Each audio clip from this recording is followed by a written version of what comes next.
Intro sick. Space Kill, that shit's sick. I ain't even playing with Space Man.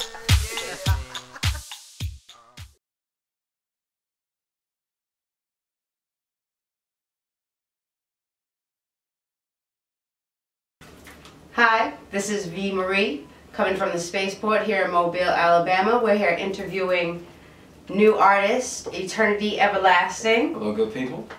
Hello. We're going to jump right into it. All right, let's go. So first, I'm going to ask you to tell me a little bit about yourself and let me know what kind of music you make. Okay, well, Eterniti is literally an idea that has been pretty much been developed since I was 13. I got the name after my grandfather passed. You know, it literally means time after death. So this is how Eterniti came to be. Started out with a group of guys and a drummer who, funny enough, 17 years later is now my DJ. You know, so DJ Money Mike, shout out DJ Money Mike, No Love Entertainment. But yeah, we you know, it's a process that we've been doing for years, and it's a great feeling for people to finally be able to hear, see, and meet, you know, Eterniti. The Eterniti I've been trying to introduce to this world for so long, so it's a good feeling to be able to introduce people to it, man. Absolutely. Why don't you tell me about your label, Merciless Minds? Merciless Minds is actually, now I can tell you how that name came about, which is kind of funny too. Like I said earlier, I've been rapping since I was 13. Mr. Mercenary was the name that I originally had from my group, the Southside Soldiers. No Limit was really popular at the time. So No Limit Soldiers, we had the Southside Soldiers, and everybody had soldier names. Like I said, mine was Mercenary. And after the group kind of dissolved, it broke down to be being just me and another guy. MY, still make music with him, and we became the Masterminds. So the older we became, things kind of started developing, and once I became Eterniti, I stuck with what was true to me, which was merciless, mercenary, and then I was one half of the mastermind, so it was Merciless Minds Productionz. We started out as an artist development and production team, production company, and it's grown to include, you know, artists, poets, songwriters, producers, the whole nine. It's a networking outfit, so it's... How many people do you think are involved? Right now, got about seven people working with my team, and it's, like I said, it's been a phenomenal experience. It's grown way faster than I could ever imagine it going, but it's all for the best. So sounds excellent. So is Mobile your hometown? Mobile is my hometown. I am a proud native of Mobile, Alabama. Yes. And since you've been in the rap game for the last 13 years, where does your love for this music come from? It's always, it's so funny because I kind of have to keep going back to this, but my grandfather, music just ran in my family. He was a jazz trumpeter for Cannonball Adderley. He's played a couple of records with Miles Davis. I mean, just he's had history. Growing up, every Sunday it was church early in the morning, and you know how a lot of homes grow up and they listen to, you know, they listen to gospel music on Sundays. Yeah. I don't know. Jazz music was all that was played from 7 a.m. to 12 noon. You didn't bother that man when he was listening to his jazz, and that's what it boiled down to. So I get a lot of influences from him, from jazz. You know, my taste for music have cultivated from being exposed to different genres of music. So that's where the love and the passion for it comes from. And it really helps you be a more well-rounded artist, you find. True, very true. I hear that you're a poet as well. I am. Now, would you consider your music to be like a form of that poetry? To an extent. And I say to an extent simply because of the fact that poetry is so personal for me.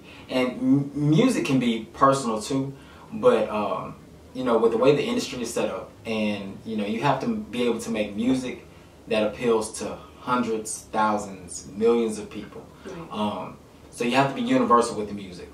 When it comes to poetry, I think the largest poetry venue I've ever performed in front of might have been maybe 150, 200 people. So the atmosphere is just that much more intimate. Things that you can tell deeper stories in your poetry to convey the messages and things like that. So when it comes to the poetry, I think that the pieces that don't need to be explained that thoroughly can be translated into song, and vice versa. I perform some of my songs as a cappella, as poems too. So you know, they kind of go hand in hand. You know? Yeah. What kind of message are you trying to put out there with your music? Change. Change. I mean, change is definitely needed. Yes. I think that commercial music is what sells. We all know commercial music sells. But I also think that you have to be able to convey that message in different forms, and you got to be creative with it. Right.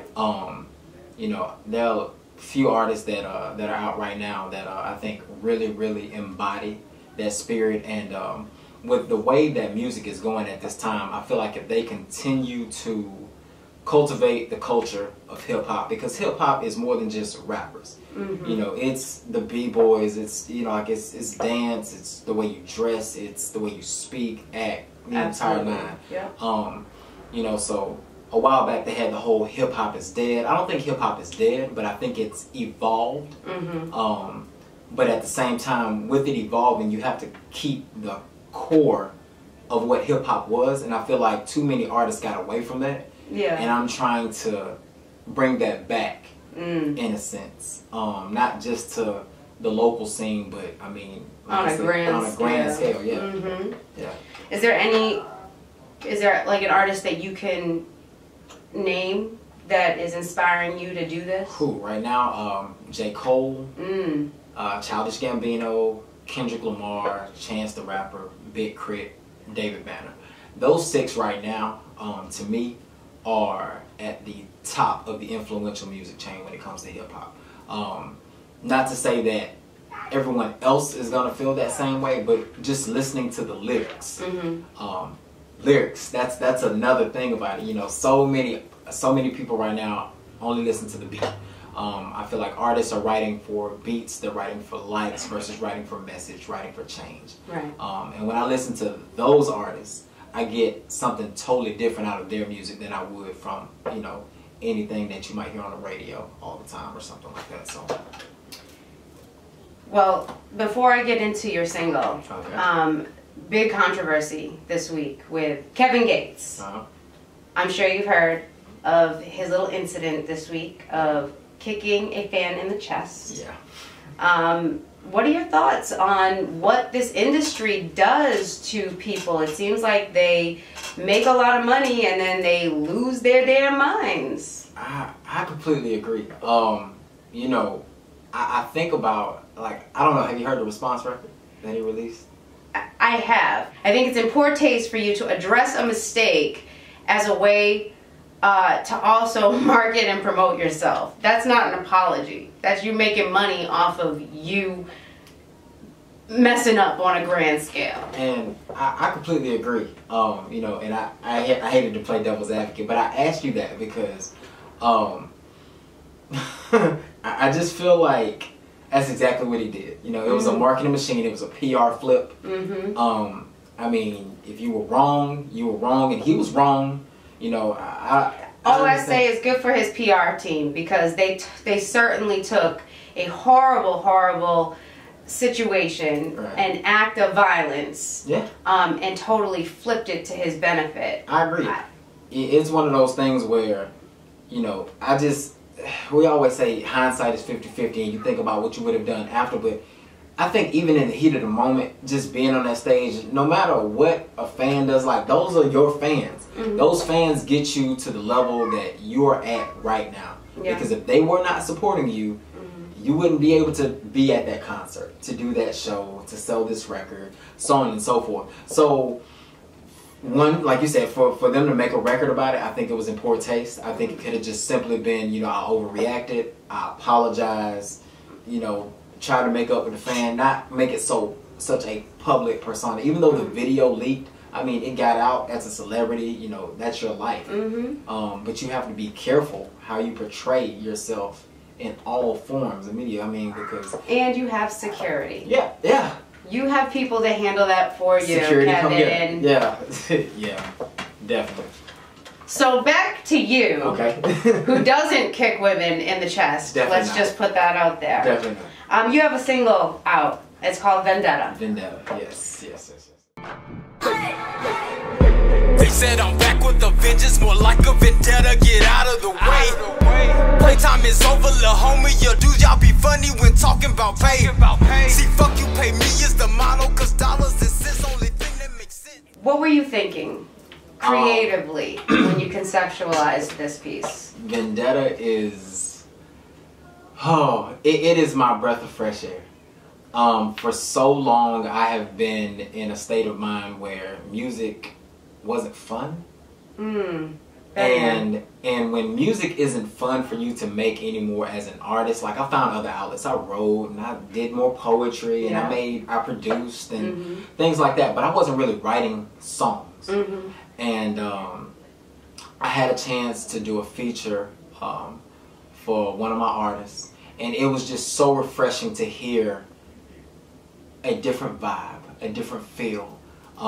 Because his style is totally different from my style. It's real laid back, country grandma swag type deal. So it forced me to push my envelope, push my boundaries. And when I got into that mind frame, that is when I was literally in the studio one day recording a verse. And one of the guys was like, I hadn't heard you record like that in a long time. You coming back with a vengeance. And I was like, well, not really. But then when I thought about it, it's kind of like what we talked about with the artists that are out right now in the industry. Like, there are so many talented, wonderful MCs, lyricists that have a message, but they always get looked over because you're not making the popular record or the dance record or, you know, whatever the case may be. So I basically took all of that frustration that I felt about the industry as a whole, and I put it all out on a record, and that is what Vendetta, that's how Vendetta came about, you know, so that's what it is for me. You turn the page here. Where do you see yourself in about a year from now?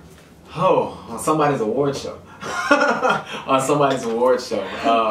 I'm trying to hit, you know, festivals. I'm trying to, you know, I don't care, A3C, iHeart, South by Southwest. You know, we're trying to win the best new artist at MTV, BET. You know, my goal is to get a Grammy. I've always said I want a Grammy. Like, before it's all said and done, I need a Grammy sitting on the mantle in my home. You know, so it's all about making those first steps. Sticking to your dream, man. Keep believing. Keep pushing.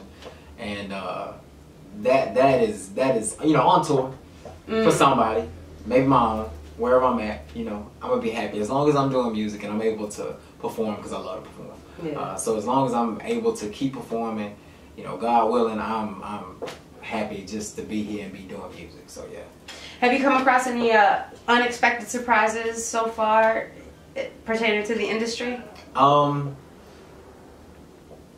Yes and no. I think that okay, so like I've been recording professionally roughly about 13 years. And when I first got started, I had a chance to kind of rub some elbows, because I actually started as a DJ when I was in high school. Nice. And so like I met T-Pain before he was T-Pain. I knew Young Dro before he you know, became popular. You meet a lot of these people.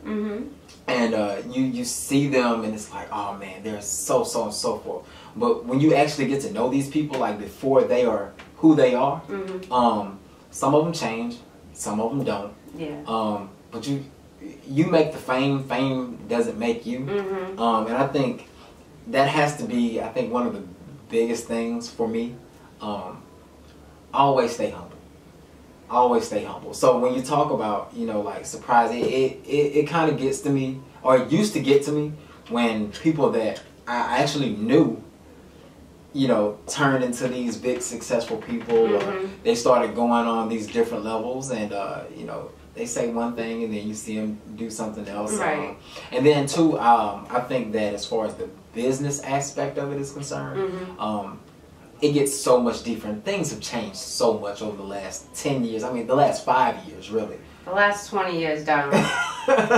Things are totally different than they were when, you know, you were buying your music on CD Or cassettes.